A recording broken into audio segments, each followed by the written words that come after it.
तो hello everyone. तो आज हम जो है वो वर्कशीट नंबर जो मैंने आपको प्रॉब्लम सम की 1 दी थी, problem some related to percentage. सब लोग म्यूट कर लें अपने आप को। परसेंटेज की वर्कशीट थी और उस वर्कशीट में मेरे को जो लगता है कि एक दो क्वेश्चन जो डिस्कस करना चाहिए, जैसे ये है कि क्वेश्चन नंबर 10 डिस्कस कर रहा हूँ। जैसे अलॉय है, आपको समझ में नहीं आता होगा अलॉय क्या होता है, तो पहले ये साइंटिफिक टर्म मैं आपको समझा देता हूँ। अलॉय जो होता है वो मिक्सचर होता है। किसका मिक्सचर होता है? ये मिक्सचर होता है दो या दो से ज़्यादा प्योर एलिमेंट्स का या दो से ज़्यादा सब्सटेंसेस का मिक्सचर होता है अलॉय। ठीक है, तो वही अलॉय है। Contain 32% of copper. तो यहाँ पर आ गया कॉपर वायर है। फिर इसके बाद आपको करना है 40% निकल। तो 40% जो है वो निकल है। निकल भी एक एलिमेंट है जो कि मेटल है। और बाकी का जिंक है। तो बच्चों जिंक की जो वैल्यू है वो कैसे निकलेगी? हमको पता है पूरा जो अलॉय होगा वो 100% होगा। अब 100% में से 32% तो ये हो गया और 40% ये हो गया, तो बच्चा कितना बचा? 28% है ना। तो बचा 28%। बस यहाँ से हमने खेल लिया इसके साथ, तो बचा 28। अब वो कैसे निकाला भाई? इन दोनों को प्लस करा। जब इन दोनों को प्लस करा तो 40 + 32 कितना आया मेरे प्यारे बच्चों? 72। और 72 को 100 से माइनस कर दिया तो कितना बचा मेरे प्यारे बच्चों? 28। अब जो बचा हुआ होगा वो जिंक होगा। जिंक कितना है? 28% है। तो वो पूछ रहा है find the mass of zinc in 1 kg of alloy. तो भाई 1 किलो अलॉय में जिंक का मास कितना है? तो भाई 100% का मास कितना है? 100% का जो मास है वो है 1 kg। 1 kg में कितने होते हैं? 1000 ग्राम। देखो थोड़ा सा इधर उधर भटक रहा है, एक साइंस की तरफ ले जा रहा है, फिर मैथ्स की तरफ ले जा रहा है, फिर फिजिकल प्रॉपर्टी मास की तरफ ले जा रहा है, तो वो थोड़ा सा क्वेश्चन इधर उधर ले जाता है। 100% मास का कितना मास है? 1000 ग्राम। तो बोल रहा भाई 28% का कितना होगा? तो आपको कुछ नहीं करना है, 28% of 1000 gram is equal to mass of zinc.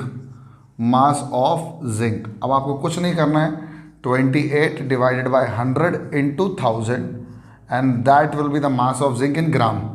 तो ये गया 280 ग्राम जिंक है। 1 किलो अलॉय में 280 ग्राम जिंक है। तो इस तरह से क्वेश्चन को सॉल्व करना है आप लोगों को।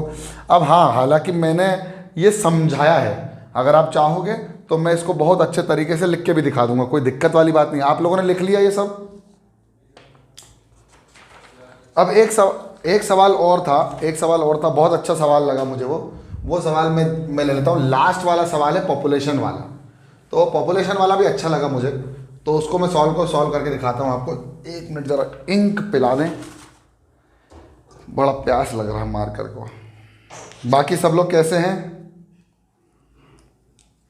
और हाँ, एक शीट और दे दी है मैंने आपको, और वो थी आंसर शीट। किसकी? Chapter number 1 of science. तो जिनको मिल गई है बहुत अच्छी बात है, जिनको नहीं मिली है मुझे बता दीजिएगा। वैसे ग्रुप में ही सेंड की है तो मिल गई होगी आई गेस। साइंस के आंसर्स कैसे लिखने हैं वो बता रहे हैं। हाँ,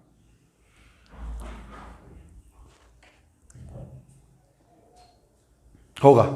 अभी सरप्राइज ही रहने दो, अभी बता दूंगा तो क्या मतलब। चलिए एक सवाल और है। The population of a town increase by 10% annually. तो परसेंटेज इंक्रीज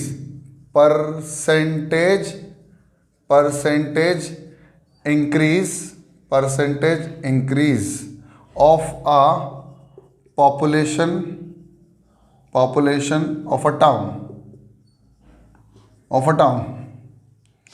कितना दिया हुआ बेटा? 10% इंक्रीमेंट होता है हर साल 10% इंक्रीज होती है पॉपुलेशन। हर साल 10% इंक्रीज होती है population. 10% increment in the population, हर साल 10% इंक्रीज होती है। अब बोल रहा है if the present population is, अभी की जो पॉपुलेशन है, अभी की पॉपुलेशन जो है वो कितनी है? 22,000। तो प्रेजेंट, ऐसे लिखेंगे पॉपुलेशन इज इक्वल टू 22,000 लोग हैं अभी। तो बोल रहा what is the population 1 year ago. अरे वाह, अब वो 1 साल बाद की नहीं, 1 साल पहले की मांग रहा है। तो फाइंड, ऐसे लिखेंगे find the population 1 year ago. Find the population 1 year ago, 1 साल पहले कितनी पॉपुलेशन होगी। तो 1 साल पहले कितनी पॉपुलेशन होगी वो निकालने के लिए सबसे पहले ध्यान देना पड़ेगा कि प्रेजेंट पॉपुलेशन अभी कितनी है।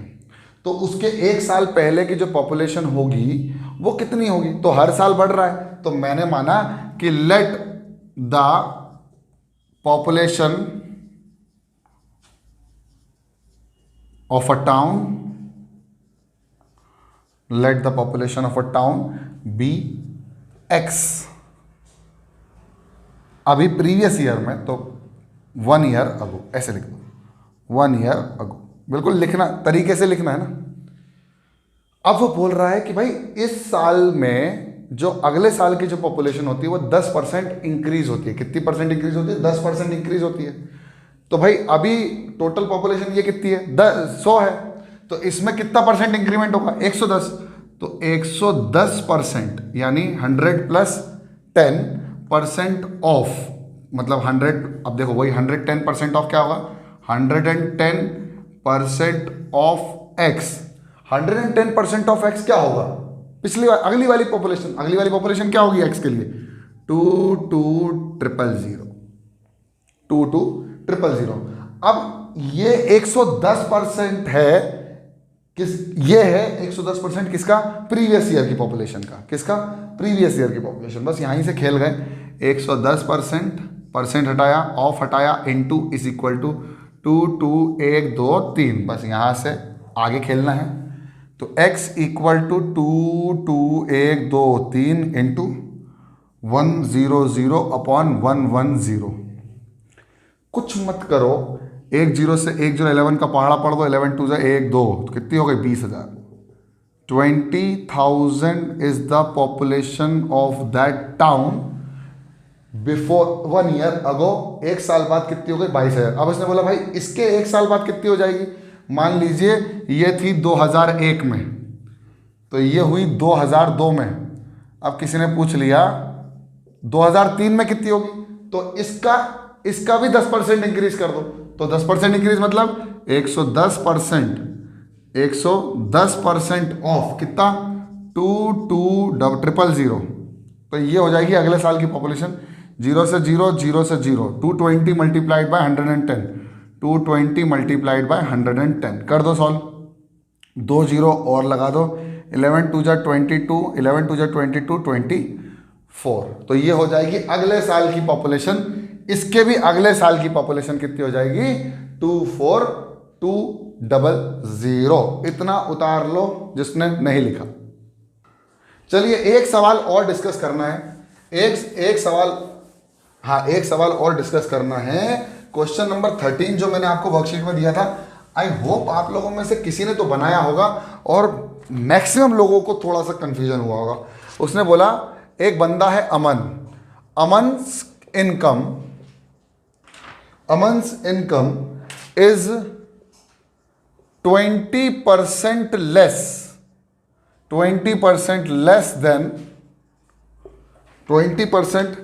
Less than that of Anil. Anil की इनकम से अमन की इनकम 20% कम है। अब वो बोल रहा है how much percentage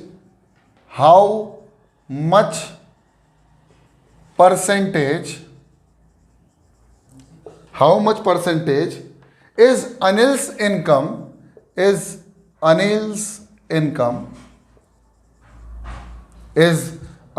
income more than Aman's income। बच्चों इस सवाल को जरा सोच के देखना, और ट्राई करो बस, एक छोटी सी रिक्वेस्ट है, ट्राई करके देखो बस। अब बच्चों इस क्वेश्चन को कैसे सॉल्व करना है ये इंपॉर्टेंट नहीं है, इंपॉर्टेंट ये है कि ऐसे कितने क्वेश्चन आएंगे जो तुम कर लोगे उस मेथड से। मेथड में सिखा रहा हूं। सबसे इंपॉर्टेंट बात तुमको यह ध्यान रखना पड़ेगा, मैंने कहा था कि भैया पहले दिन तो 70 लोगों ने एंट्री ली और अगले दिन 80 लोगों ने एंट्री ली, तो ये जो था इसको हम बोलते थे प्रीवियस। क्या बोलते थे? प्रीवियस। और ये जो था इसको हम बोलते थे अगला वाला। इन दोनों का जो था वो था चेंज। ठीक है, अब परसेंटेज इंक्रीज हुआ या डिक्रीज हुआ वो बात की बात है। ये 70 तो 80 इंक्रीज हुआ। परसेंटेज इंक्रीज कैसे निकालते थे सर? परसेंटेज इंक्रीज ऐसे निकालते थे कि चेंज डिवाइडेड बाय प्रीवियस। अब प्रीवियस का मतलब था जिससे, अरे सर जिससे कंपेयर कर रहे हो,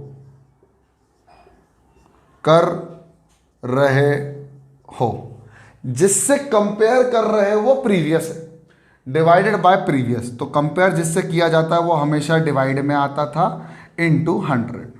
ये हमारा परसेंटेज इंक्रीज और डिक्रीज का सवाल था। अब किसी ने बोला भैया कि अमन की इनकम जो है वो 20% कम है एज कंपेयर टू अनिल। तो बस यहीं से इस सवाल के साथ खेलना चालू करेंगे हम। ये लिख लो, अच्छा पहले ये लिख लो जल्दी फटाफट, जिससे, ये लिख लो दिमाग में रखना है, जिससे कंपेयर किया जा रहा है, जिससे कंपेयर किया जा रहा हो, कंपेयर किया जा रहा हो। जल्दी से फटाफट, जल्दी इसको लिख लो फटाफट। लिख लिया? हो गया? मिटा दूं? ओके, अब देखो बहुत बढ़िया। अब देखो क्या है कि हमको मानना पड़ेगा किसी एक की सैलरी मान लो। तो किसकी सैलरी ज्यादा है यहां पर? किसकी सैलरी ज्यादा है? किसकी? अनिल की। तो पहले अनिल की सैलरी मान लो। कितनी अनिल की सैलरी? अनिल की सैलरी कितनी? माना कि अनिल की सैलरी कितनी है? 100। माना कि अनिल की सैलरी कितनी है? 100। और देखा गया अमन की सैलरी 20% कम थी। तो किसकी सैलरी कंपेयर करी गई? कंपेयर करी गई? अमन की सैलरी कंपेयर करी गई अनिल से। किसकी सैलरी कंपेयर करी गई? अमन की सैलरी कंपेयर करी गई अनिल से। ठीक है, इतना समझ में आया? पहले हाँ या ना बोल दो तो आगे बढ़ता हूं। अमन की सैलरी कंपेयर करी गई अनिल से। मैंने अनिल की सैलरी कितनी मान ली? 100। अमन की सैलरी कितनी परसेंट कम थी अनिल से? अनिल से 20% कम थी। तो 20% कम, तो ये कितना हो जाएगा? 80। अमन की सैलरी अब 80 हो जाएगी। भाई 20 कम हो जाएगा ना, 100% का 20% कितना होता है? 20। तो 20 100 में से 20 का तो कितना बचा? 80। अब कंपैरिजन करा था तो पहले, तो ये कितना हो गया था? 20%। अब वो कह रहा है इसी कंडीशन में how much percentage is Anil's salary. अब किसकी सैलरी कंपेयर कर रहे हैं? अनिल की। अब किसकी सैलरी कंपेयर कर रहे हैं? अनिल की। किससे? अमन से। अब अमन के कंपैरिजन में अनिल की सैलरी कितनी ज्यादा है? तो कंपैरिजन किसका हो रहा है? अनिल का हो रहा है। अब पहले किसका हो रहा था? अमन का। तो अब कंपैरिजन किसका हो रहा है? अनिल का। किससे कंपेयर कर रहा हूं? अमन से। अमन की सैलरी कितनी है? जल्दी बोले, अमन की सैलरी कितनी है? 80। और अनिल की सैलरी कितनी है? अनिल की सैलरी कितनी है? 100। अब मैंने क्या बताया था? Percentage change. तो देखो अमन की सैलरी से अनिल की सैलरी ज्यादा या कम?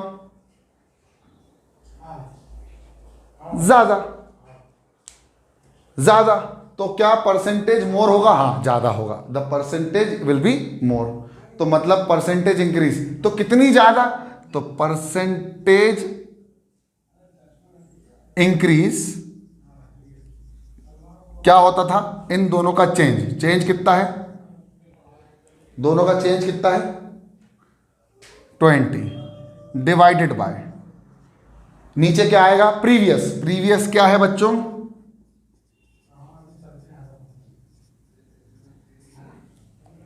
प्रीवियस कितना है? 80। तो ये हो गया 20 डिवाइडेड बाय 80 इंटू 100।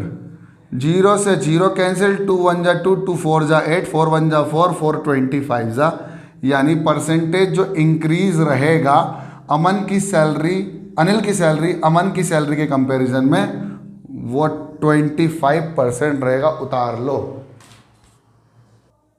ओके, अब इसको ना मैं लिखना सिखाता हूं कि एग्जाम में कैसे लिखोगे। बहुत बढ़िया।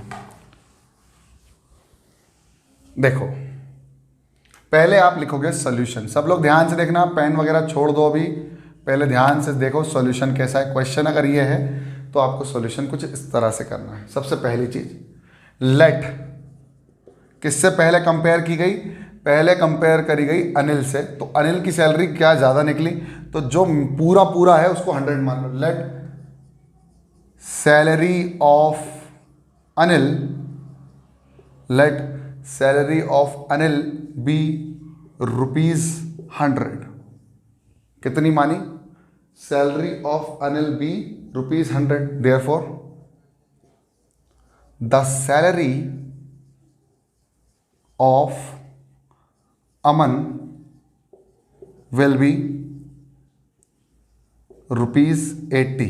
क्यों? क्योंकि अमन की सैलरी अनिल के कंपैरिजन में 20% कम थी। नाउ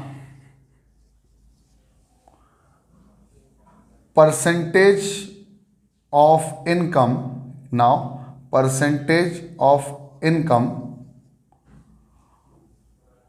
नहीं ऐसे लिखो, नाउ ऐसे लिखोगे, now Anil income more than Aman. We are comparing Aman salary with Anil. पहले अनिल की सैलरी अमन से कंपेयर करी गई, अब हम अनिल की सैलरी अमन से कंपेयर कर रहे हैं। तो हमारा जो परसेंटेज इंक्रीज होता है वो कितना होता है? Is equal to change divided by previous into 100। तो अब इस फॉर्मूले में क्या होगा? Percentage more will be equal to difference of salaries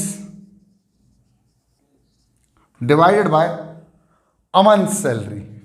अमन के कंपैरिजन में हो रही तो Aman salary into 100। Therefore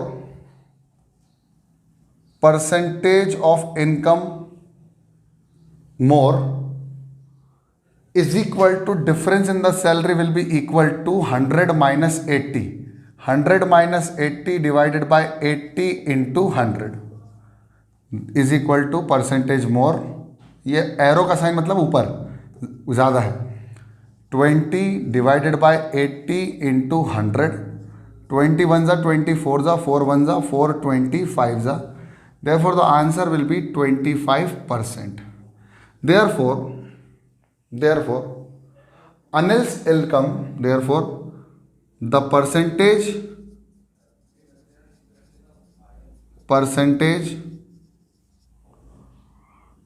of Anil income more than Aman's income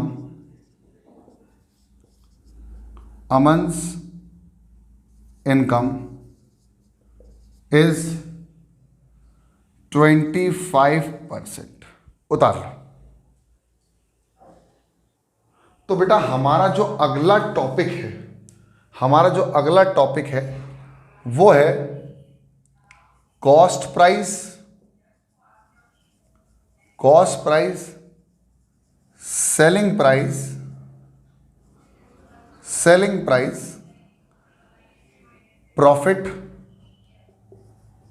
profit and loss. फिर हम इसमें डिस्कशन करेंगे प्रॉफिट परसेंटेज का और लॉस परसेंटेज का। तो बच्चों हमारा जो चैप्टर जो है वो ये चैप्टर अलग से अगर कुछ किताब में देखोगे तो आपको चैप्टर आता है प्रॉफिट एंड लॉस। कैसे आता है? Profit and loss. लेकिन हमारी एनसीईआरटी किताबों में और अलग अलग किताबों में ये कुछ किताबों में तो प्रॉफिट एंड लॉस अलग से एक चैप्टर है, लेकिन एनसीईआरटी में इस चैप्टर को कंपेयरिंग क्वांटिटीज के अंदर ही पुट किया गया है। डरने वाली बात नहीं है, सब सिंपल है, मैं सब सिखा दूंगा आपको। लेकिन सबसे पहली चीज़ कि प्रॉफिट क्या होता है, लॉस क्या होता है, वो बात समझते हैं। कल साइंस की जैसे हमने क्लास ख़त्म करी थी तो मैंने आपको बताया था कि जो फार्मर्स होते हैं वो कमर्शियल पर्पस के लिए मार्केट में अपने प्रोडक्ट को उतारते हैं। बोलो हाँ या ना। और इन्हीं फार्मर्स को हमने कहा था होलसेलर। क्या बोलते थे? होलसेलर। फिर जैसे ही हम मार्केट में आ गए तो इनको हमने बोल दिया रिटेलर्स। और फिर मार्केट से ये हमारे पास आए जिसको हमने बोला कस्टमर या कंज्यूमर्स। क्या बोला हमने? कंज्यूमर्स। अब खूबसूरत बात यह है बच्चों, बहुत ज़्यादा खूबसूरत बात यह है कि हर एक इंसान अपनी रोजी रोटी के लिए कुछ ना कुछ कमाने बैठा है। तो ऑब्वियसली मान लीजिए कुछ ये फार्मर ने 50 रुपए की चीज़ पूरी इन्वेस्ट करी, उस पर मेहनत करी, उस पर जब मेहनत करी 50 रुपए में, तो उसने पूरी जो कॉस्टिंग निकाली वो कितनी निकाली? 50 रुपए पूरा काम करने के। अभी सुनते हैं ना, पूरा कंसेप्ट समझा रहा हूँ। अब सोच के देखो, तुमने मैंने पिछले chapter crop production and management से कंपेयर कर दिया इस पूरे चैप्टर को। अभी देखो मजा आएगा। तो 50 रुपए का फार्मर ने पूरा काम किया और उस पर जो काम किया दैट इज वर्क, यानी मेहनत। उसने कहा कि भाई मैंने इतना काम किया इसको उगाने के लिए, तो मैंने कहा भाई कि मैं इसको 100 रुपये में बेचूंगा। कितने बेचूंगा? 100 रुपये में। तो इस पूरे पर्टिकुलर को हम बोलते हैं, इस पूरे particular actual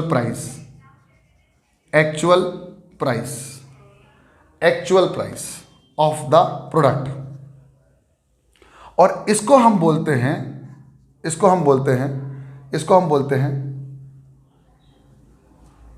actual price plus work, यानी मेहनत। तो हम इसको या तो बोलते हैं मार्क्ड प्राइस बोलते हैं, जो उसने मार्क करी कि मैं इतने में बेचूंगा। अब उसने इतने में बेच दी तो ये उसके लिए क्या हो जाएगी? सेलिंग। किसके लिए सेलिंग हो जाएगी? जल्दी बताओ यार, किसके लिए सेलिंग हो जाएगी यार? ये मार्किंग कर रहा है कि मैं 100 रुपये बेचूंगा। किसको बेचूंगा? मार्केट को। तो फार्मर के लिए ये सेलिंग प्राइस।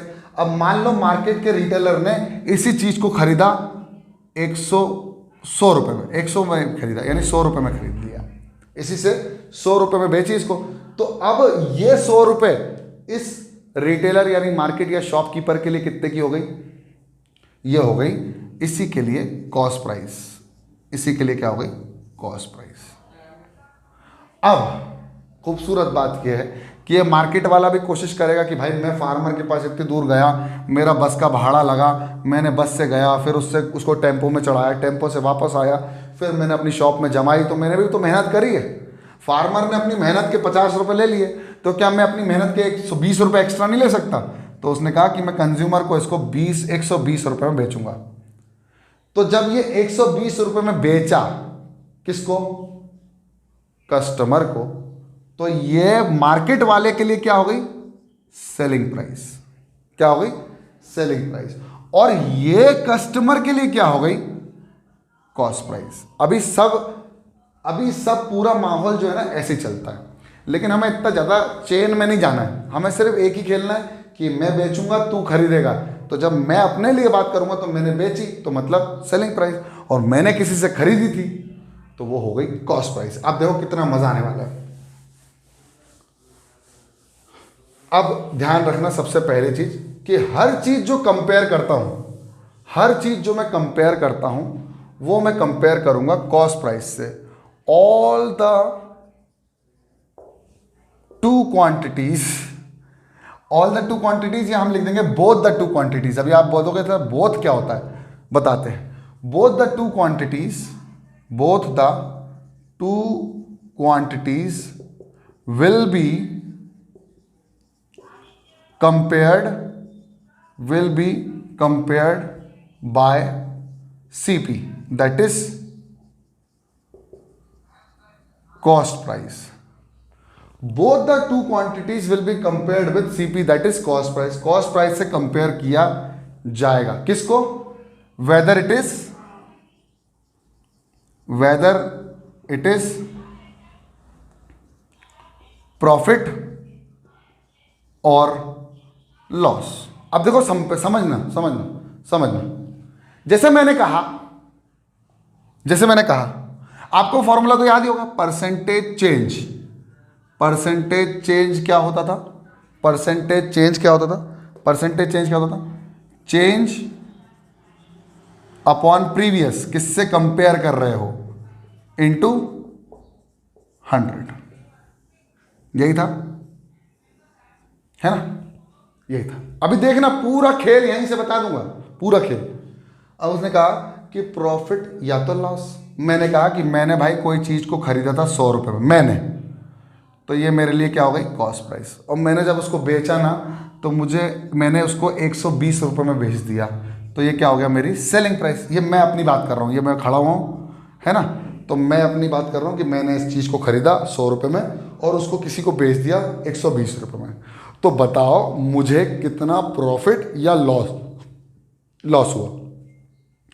तो बेटा ये क्या थी मेरे लिए? Cost price. और इसी कॉस्ट प्राइस को मैं क्या बोलता था? प्रीवियस। और इन दोनों के सब्ट्रैक्शन को क्या बोलता था बच्चों? चेंज।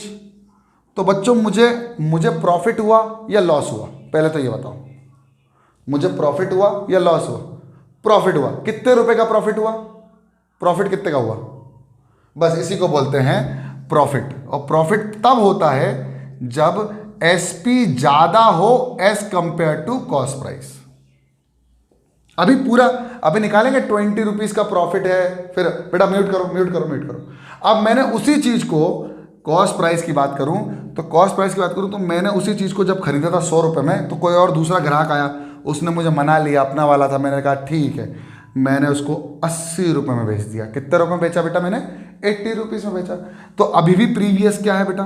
प्रीवियस मेरी अभी भी कॉस्ट प्राइस ही है, और जो मैंने उसको बेचा, जो मेरा चेंज है, वो मेरा क्या होगा? या तो प्रॉफिट होगा या तो लॉस होगा। कंपेयर करते हैं, मैंने कितने में खरीदा था बेटा? 100 रुपये में। बेचा कितना बेटा? 80 रुपीज़ में। तो बच्चों यहां पर प्रॉफिट हुआ या लॉस हुआ? 100% श्योरिटी है कि यहां लॉस हुआ। तो बस लॉस का जो फॉर्मूला होता है, अगर समझें लॉस का मतलब जो समझें, वो आता है कि भाई कॉस्ट प्राइस ज़्यादा हो सेलिंग प्राइस से तो लॉस हो जाएगा। हर कोई लॉस नहीं झेलना चाहता, लेकिन अब क्या करें, झेलना पड़ता है। अब प्रॉफिट तब होगा, ये मैं बता रहा हूं, प्रॉफिट का फॉर्मूला नहीं है, ये प्रॉफिट तब होगा जब सेलिंग प्राइस कॉस्ट प्राइस से बड़ी होगी। और ऐसे ही अगर मैं प्रॉफिट का फॉर्मूला निकालूं तो प्रॉफिट होता है, profit is equal to selling price minus cost price. और वहीं लॉस का फॉर्मूला होता है cost price minus selling price. अब पूछ लिया, पहले वाले केस में पूछ लिया कितना परसेंट प्रॉफिट हुआ। तो भाई मैंने क्या कहा था कि बोथ द क्वांटिटीज, अगर मैं परसेंटेज की बात करूं तो should be compared with cost price. हमेशा दोनों क्वांटिटीज, या तो प्रॉफिट हो या तो लॉस हो, दोनों किससे कंपेयर किया जाएगा? Cost price. यानी प्रीवियस की जगह क्या आएगा? प्रीवियस की जगह आएगा कॉस्ट प्राइस। बहुत शानदार। तो पहले वाले केस में निकालता हूं कि कितना परसेंटेज मुझे प्रॉफिट हुआ। तो कितना परसेंटेज प्रॉफिट हुआ? प्रॉफिट यानी परसेंटेज इंक्रीज या डिक्रीज? 100%। जब प्रॉफिट होगा तो मेरा पैसा इंक्रीज ही तो होता है, तो इंक्रीज। कितना इंक्रीज हुआ? Increase equal to change divided by cost price या प्रीवियस। अभी रुक जाओ, प्रीवियस ही लिखेंगे, हमने जो एक फॉर्मूला सीखा उसी से खेलेंगे हम। तो ये हो गया इनटू 100। तो अब कितना परसेंट प्रॉफिट हुआ? तो परसेंटेज ऑफ प्रॉफिट, तो profit percent is equal to change. Change क्या है? या तो लॉस है या तो प्रॉफिट है। क्या है? प्रॉफिट है। तो change is equal to profit upon CP into. बहुत बढ़िया सर। और ये किताब में एक नया फॉर्मूला बना के दे दिया, जो यही मैंने तुमको सिखाया था। किताब ने इसी फॉर्मूले को ये बना दिया। अभी रुक जा। अब मैंने कहा सेकंड में मेरे को लॉस परसेंटेज निकालना है कि मुझे कितना प्रतिशत लॉस हुआ। तो भाई कुछ नहीं करना, लॉस परसेंटेज निकालना है। चेंज क्या है, अब चेंज क्या होगा, दोनों को माइनस करने पे क्या होगा, चेंज, चेंज अभी भी माइनस करने पे ही होगा, लॉस होगा, लेकिन अभी सीपी माइनस एसपी होगा। तो मैंने कर दिया लॉस परसेंटेज कितना होगा, लॉस अपॉन क्या करूंगा, एसपी या सीपी, सर सीपी इंटू 100। उतार लो बेटा, उतार लो, जल्दी उतार लो। ओके, तो I am rubbing the board right now. तो सबसे पहले हमने क्या सीखा, हमने सीखा sir profit and loss. Profit कब होता है, जब सेलिंग प्राइस ज़्यादा हो as compare to cost price. Loss कब होता है, सर सेलिंग प्राइस कम हो as compare to cost price. अच्छा, परसेंटेज क्या होता है, परसेंटेज चेंज तो हमने पता ही था, चेंज अपॉन प्रीवियस इनटू 100। अब प्रीवियस क्या होगा, हम कंपेयर किससे करेंगे, कॉस्ट प्राइस से, तो कॉस्ट प्राइस से ही कंपेयर किया जाएगा। प्रीवियस तो हमारे लिए हमेशा कॉस्ट प्राइस रहेगा, चाहे वो लॉस हो या प्रॉफिट हो। तो सबसे पहली चीज हमें समझ में आई कि profit is equal to S P minus C P, loss is equal to मेरे प्यारे बच्चों C P minus S P. Profit कब होगा, जब एस पी बड़ा हो, प्रॉफिट कब होगा, जब एस पी बड़ा हो, लॉस कब होगा, जब सी पी बड़ा हो, किससे, as compare to S P से या जो भी है। अब मैंने कहा भाई इसी में परसेंटेज भी खेल दो, तो प्रॉफिट परसेंटेज क्या होता था, प्रॉफिट परसेंटेज होता था profit upon C P, profit upon C P into 100। और कृपया करके अपने अपने माइक को म्यूट कर लो प्लीज़, थोड़ा मुझे डिस्टर्बेंस हो रहा है। अब उसके बाद जब मैं पूछूंगा तभी बताना। फिर लॉस परसेंट क्या होता था बेटा, लॉस परसेंट होता था loss upon C P into 100। बहुत बढ़िया। अब इसके बाद क्या बात करी, अब मैंने कहा भाई ना मेरे पास लॉस गिवन है, मेरे पास लॉस नहीं है, और मुझे लॉस नहीं दिया, प्रॉफिट नहीं दिया, जो भी है। अगर मान लो पहली बात करें प्रॉफिट की, तो profit percentage is equal to, मुझे प्रॉफिट परसेंट तो निकालना है लेकिन प्रॉफिट नहीं दिया, तो क्या मैं प्रॉफिट को लिख सकता हूँ S P minus C P, हाँ सर लिख सकते हो, S P minus C P upon C P into 100। तो क्या एक फॉर्मूला और बन गया प्रॉफिट परसेंट का, कि अगर मान लो प्रॉफिट दिया ना हो और तुमको ये दिया हो तो तुम ये वाला फॉर्मूला डायरेक्ट लगा सकते हो। वैसे करके प्रॉफिट निकालने के बाद भी तुम कर सकते हो। अब मान लो तुम्हें सब कुछ दिया है लेकिन एसपी नहीं दिया, अब एसपी नहीं दिया, तुम्हें प्रॉफिट परसेंट दिया हुआ, एसपी नहीं दिया, सीपी दिया हुआ है, तो तुम क्या करोगे, कुछ नहीं करोगे। अब देखो इसी फॉर्मूले से खेलेंगे, सीपी को ऊपर ले जाओ, 100 को नीचे लेके आओ, तो आएगा formula profit percent into C P upon 100 is equal to S P minus C P. C P को इधर ले आओ, profit percent into C P upon 100 minus of C P is equal to S P.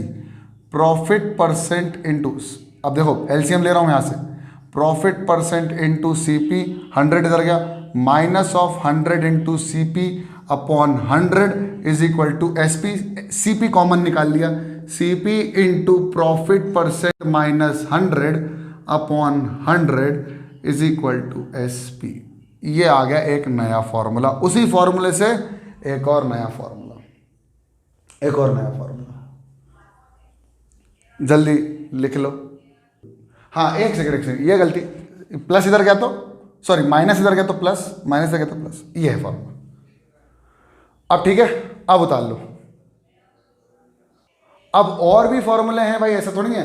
अब SP निकालना है, मान लीजिए अब लॉस दिया हुआ है, लॉस परसेंट दिया, लॉस भी नहीं दिया, लॉस परसेंट दिया, तो लॉस परसेंट क्या होता था, loss percent is equal to loss upon C P into 100 बच्चों।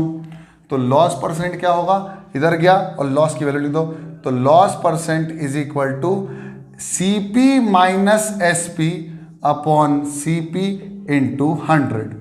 अब मैंने लॉस की जगह C P minus S P कर दिया, तो लॉस परसेंट कितना होगा, loss percent into C P, 100 नीचे आया, divided by 100 is equal to C P minus S P.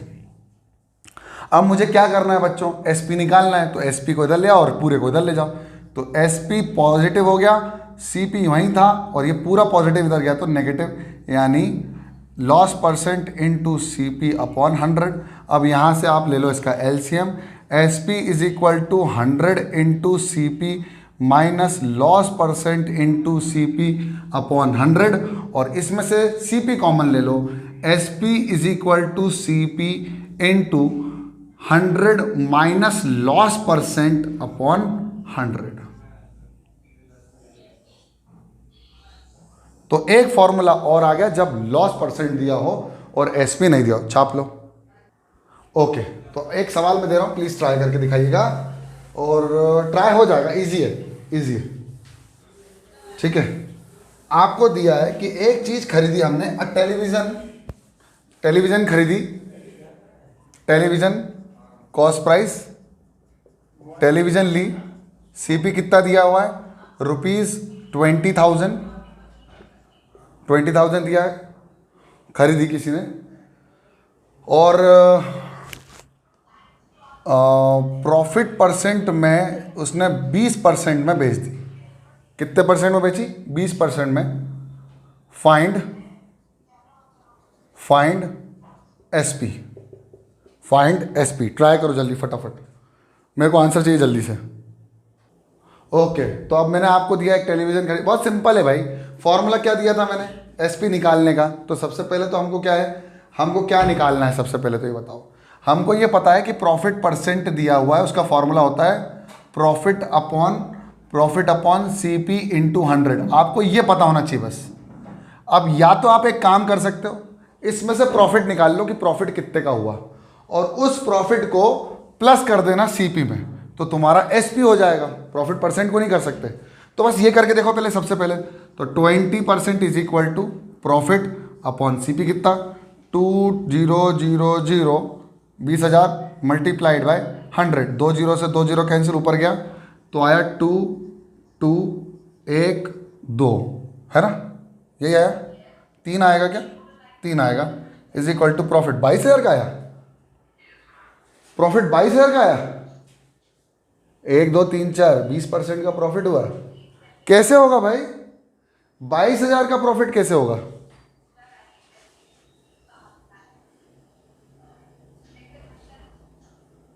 है कुछ गड़बड़ है क्या?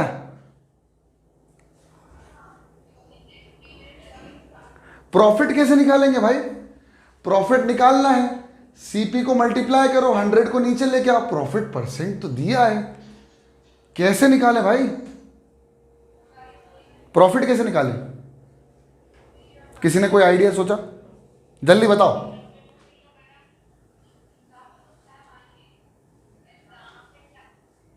अच्छा, एसपी माइनस सीपी कर दूं?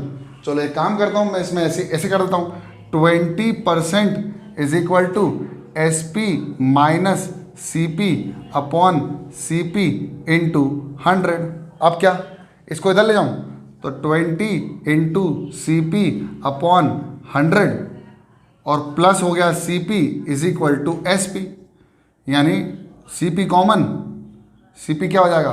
कॉमन, सीपी हो गया कॉमन, और कितना हो गया? 20% plus 100 upon 100 is equal to क्या हो गया? एसपी।